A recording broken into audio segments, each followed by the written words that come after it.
All right. Well, I'm gonna say this. Realistically, before being homeless in New York, the only ever time that I ever really had a chance to fully experience not being able to reside in a place of dwelling was when my mom kicked me out of the house briefly for going to parties when she refused me to go to house parties and I would just sneak out of the house and go. So eventually she kind of just got fed up and kicked me out one time. So that's when I experienced sleeping in my car. That's when I experienced that experience of sleeping in my car, not having anywhere to go.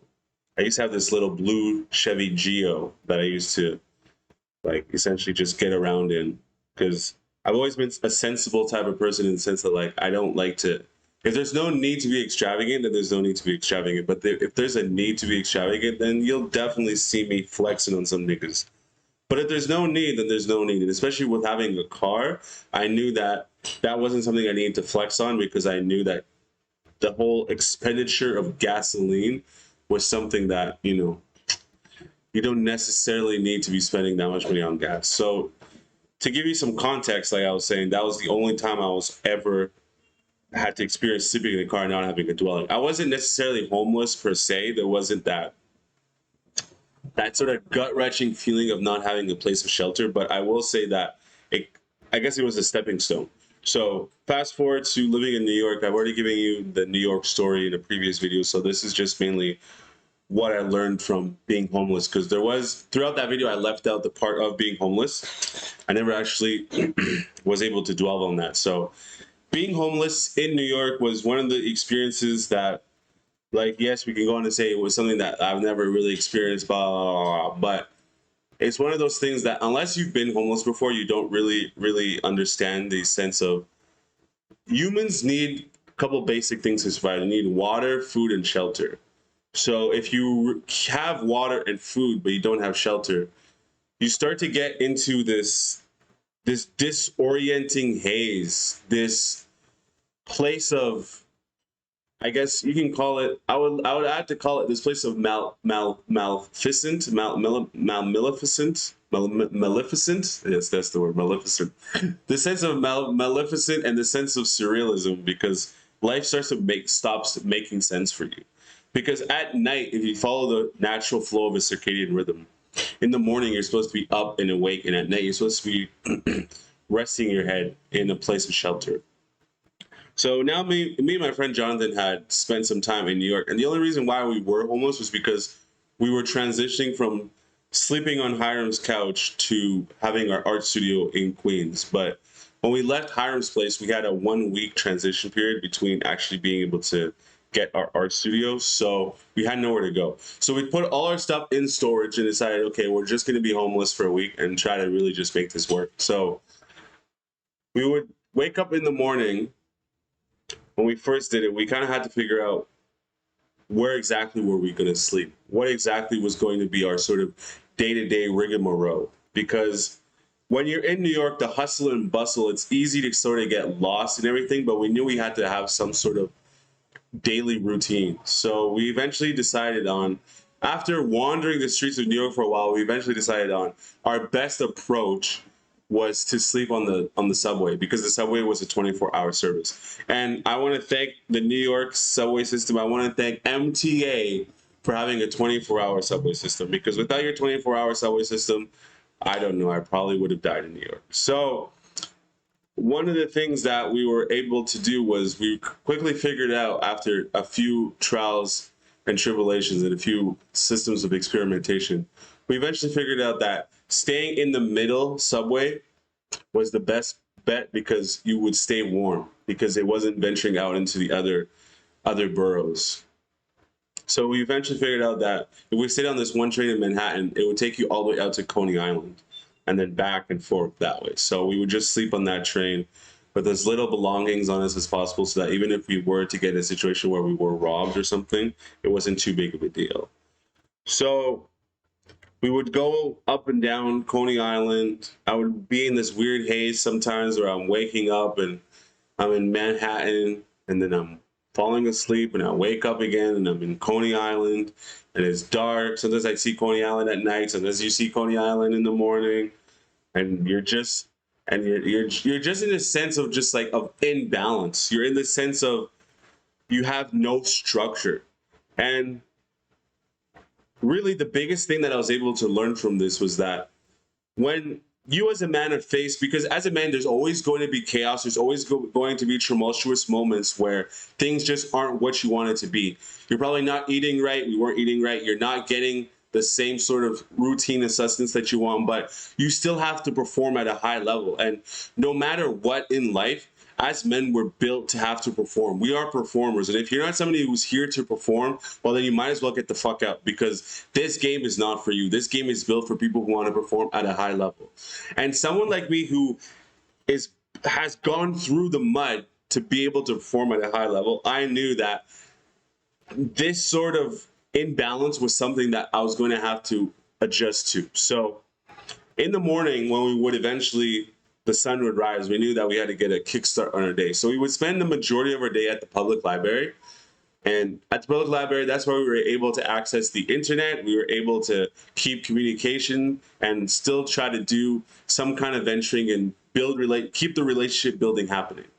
So one night we went to, and this is one of the craziest sort of juxtapositions that I've ever put myself through, because as an artist, you have to put yourself in places where you're able to, where your back is up against the wall and you don't really know what's going to come from it. But also, as an artist, you need to create and you need to have experiences that are going to be able to, that you're going to be able to dig from, that you're going to be able to take these experiences and then transmute them into artistic endeavors. So we had gotten the invitation to go to this one party through our poet friend. And like, as per usual, I'm somebody we were all about the dripped out fashion. We didn't really have any money in our pocket, any food in our belly. But my God, when I tell you we were dripped out, draped out, I'm telling you, there was no one in New York on our level, bro.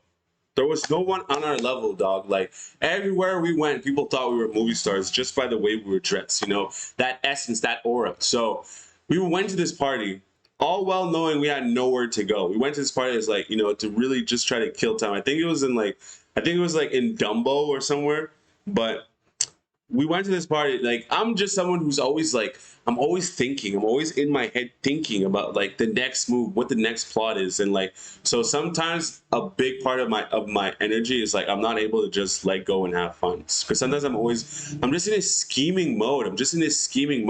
And this party, we went to this party, and throughout this whole time, Jonathan's just like, he's having fun, dancing with bitches, just like really letting loose. I'm just caught up in the idea of like, yo, like, where the fuck am I gonna sleep? Like, what the fuck? What are we gonna do? Like, we have nowhere to go. Like, what the fuck is going on?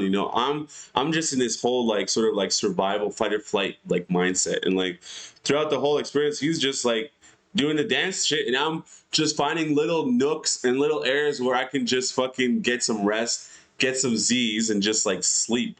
Like, try to get as much sleep as I can in a place that has this loud music going, but I'm still just trying to get maybe an hour, these little pockets of sleep, just try to like rest up and try to get my mind in place, So eventually the party ends, and we knew that we had to just kind of usher out and leave, like kind of like swiftly, but we decided like, yo, we have nowhere to go and sleep, so we might as well just like take advantage. And I knew we couldn't sleep in the room where they're having the party, so we decided like, let's just sleep in the bathroom.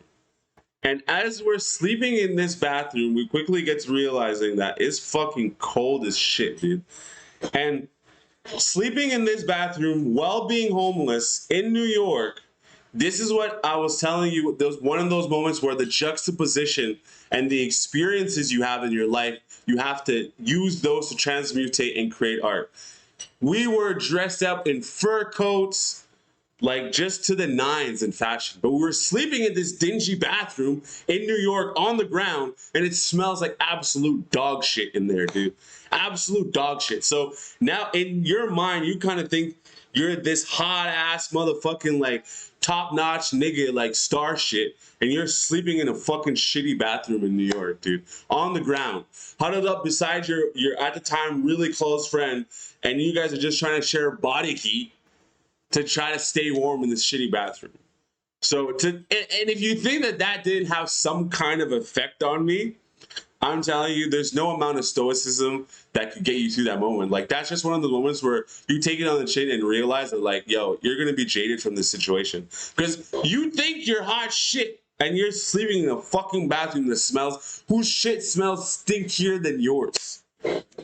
My fucking God, bro. Like, being homeless was, like, it's one of those things that really fucks with your psyche. It fucks with your mind because you have nowhere to go. Everybody has somewhere that they need to be. Family members, even if it's like a shitty relationship or a shitty marriage, at least they have a place that they can put a roof over their head. And let me not even get you started on showering. The whole showering thing is just out the window.